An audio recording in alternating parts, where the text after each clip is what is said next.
Hinggan natin, oh.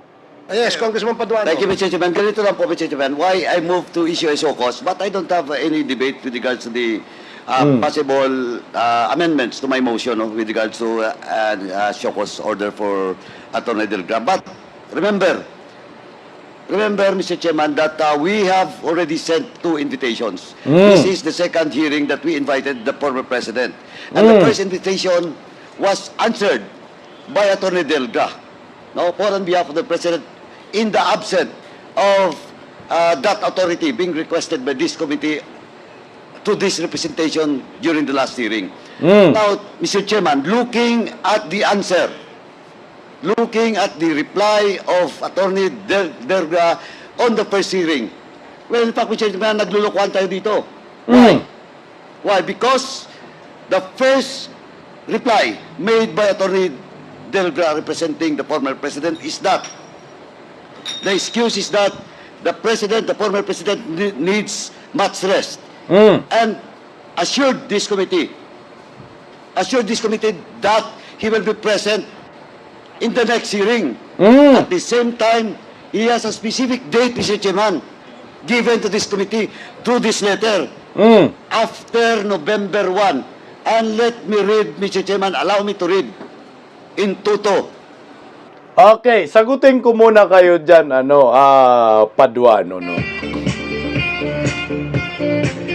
Totoo naman yun talaga. Sinabi ni Tatay Digong na magpahinga siya.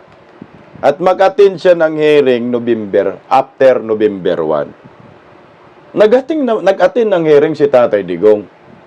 Pero hindi sa inyo. Nag-attend ng hearing sa Senado. Kasi nakapahinga na. Legit ho yun. Oh. Ngayon, himutok mo ng botse dahil hindi po nag-attend sa inyo. Sige nga, i-play natin konti. The portion of such reply coming from Attorney Delgra. Hence, my client respectfully requests to defer his appearance before the Honorable Committee scheduled tomorrow. Rest assured of my client's willingness to appear before the House of Representatives on some other available date, preferably after November 1, 2024. And for the record, Mr. Chairman, the invitation that was sent to the former president and was answered by Attorney Delgra was before the presence of the former president in the Senate. And he has promised us, this committee, through his letter, that after November 1, he will be present in today's hearing. Ano to? Naglulukuhan tayo dito? Kayo naglulukuhan. Kasi Paduano, hindi mo matanggap-tanggap yung reason ni Tatay Digong. Una, tama na nagpahinga siya. Kasi, tama din na after November 1 ay nag-attend ng hearing, hindi sa inyo sa Senado. Ito kasi na bago. Mag-attend talaga si Tatay Digong sa inyo.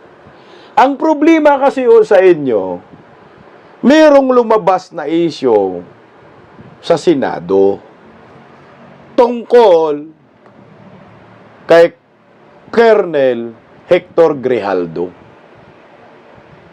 O siyempre, prosecutor man si Tatay Digong, abogado man yan. Yung sinabi ni Grijaldo, nagmikos-mikos kayo dyan sa Kongreso. Gumawa kayo ng affidavit, tapos tinuruan ninyo si Hector Grijaldo. Doon nagbago, Paduano. Di mo naintindihan yon. Kung ikaw sa part ni Tatay Digong, na nalaman niya sa kabilang hearing sa Senado na ito pala yung ginagawa ninyo dyan sa Kongreso, pupunta ka pa? Mag-isip ka. Alam mo, mikos-mikos kayo, walang kredibilidad nga kayo eh. Wala kayong integridad. Kasi nga, meron kayong niluluto laban sa mga Duterte. Nabisto kayo eh. Yung plano ninyo, Paduano, diyan sa Quadcom, nabisto sa Senado. Yung na nagpapatunay na lahat ng mga sinasabi ng witness ninyo dyan scripted. Lalo na yung bagong pahayag ngayon ni Guban na Davao Mafia daw. O tingnan mo. Sa tingin mo ba, Paduano, kung si Tatay Digong ay mag-attend diyan sa Kongreso, kakayanin nyo kaya si Tatay Digong? Ako'y nagtanong lang, ha. Handa kaya kayo na sumagot kay former President Rodrigo Roa Duterte o baka magmistula kayong mga asong ulol dyan na hindi kayo makasagot pag ang pinag-uusapan ay batas? Wala kayong alam sa batas, aminin nyo yun. Pero yung haharapin ninyo, katakot-takot na kaalaman pagdating sa batas.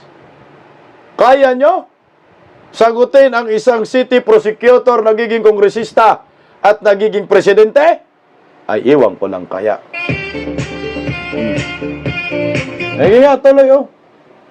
Well, in fact, I will not discuss and argue with our colleague, Congressman Kit Flores, with regards to the content of this second letter. But, malinaw po, Mr. Chairman, na naglulukuhan tayo dito. Naglulukuhan tayo dito because... Di kayo lang pala naglulukuhan, naglisama si Tatay Digong tungaw, oh. Di inamin nyo rin, naglulukuhan kayo dyan. Ilang beses na sinabi niya, naglulukuhan tayo dito. Naglulukuhan tayo dito. O di kayo naglulukuhan? Damay nyo pa si Tatay Digong sa kalukuhan ninyo. Di inamin man niya, naglulukuhan tayo dito. 3 beses, di ba? Nung una, naglulukuhan tayo dito. Naglulukuhan tayo dito. Ay, inamin mo rin, naglulukuhan kayo. Sabi ni Alexander, oh, tagal na kayo naglulukuhan, animal. Tagal na talaga. O di, lalong hindi pupunta si Tatay Digong dyan kasi naglulukuhan kayo. Namin mo, naglulukuhan eh. Tatay Degs, huwag ka nang pumunta. Naglulukuhan lang daw sila, oh. Oh. Naglulukuhan, oh. Taloy. Because the first letter promised us that he will be present after November 1. Kung hindi tayo naglulukuhan dito, eh ano? Natatakot siya? Wow! Lakas ng Amazon, natatakot daw si Tatay Degs. Sus, kung alam po palang Paduano eh, kung ilang komunistang dinurog ni Tatay Digong eh. Natakot? Ayusin niyo yung sinasabi niyong natakot, ha?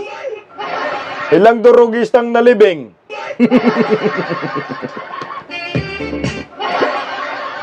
Roko-roko.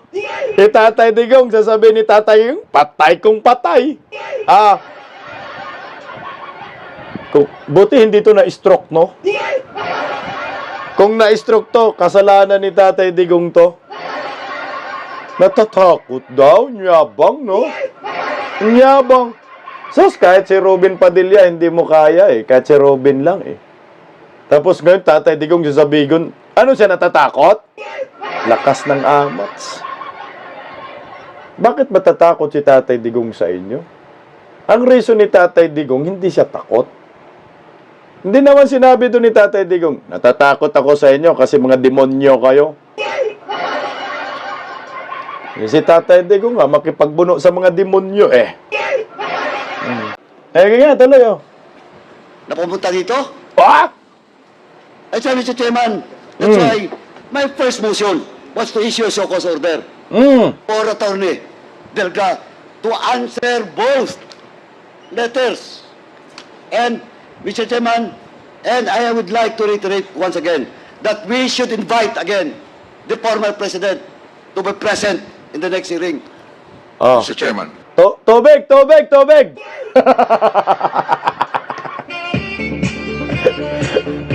Kung inatake to sa puso, patay talaga to, oh. Tapos sasabihin kasalanan ni Duterte kasi inatake sa puso.